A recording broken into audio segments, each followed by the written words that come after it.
Praise the Lord. நான் pastor D Samson பேசுகிறேன்.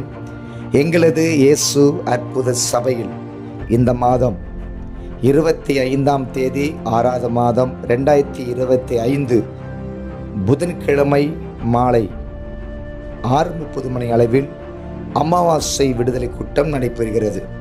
இந்த அமாவாசை விடுதலை கூட்டத்தில் வியாதினாலும் பிசாசு பிடியினாலும் மந்திரத்திலையும் சூனியத்திலையும் பில்லி சுனத்திலையும் செய்வின கட்டுனாலும் குடும்பத்தில் சமாதானம் சந்தோஷம் ஆசீர்வாதம் இல்லாமலும் திருமணம் நடக்காமல் குழந்தை இல்லாமல் வேலை இல்லாமல் பிஸ்னஸ் ஆசீர்வாதம் இல்லாமல் ஒருவேளை கடத்தினாலும் ஆவிக்குரிய வாழ்க்கையில் ஜெபிக்க முடியாமல் வேதத்தை வாசிக்க முடியாமல் ஊழியம் செய்ய முடியாமல் எந்த காரியத்தில் ஒருவேளை நீங்கள் கட்டப்பட்டவர்களாக இருந்தால் அன்றைக்கு பரிசுத்த ஆவியானவர் உங்களுக்கு கொடுக்கிற அற்புதங்களையும் விடுதலைகளையும் அபிஷேகங்களையும் பாதுகாப்பையும் ஆசீர்வாதத்தை பெற்றுக்கொள்ளும்படியாக இயேசு கிறிஸ்துவின் நாமத்தினால் உங்களை அன்போடு அழைக்கிறேன்.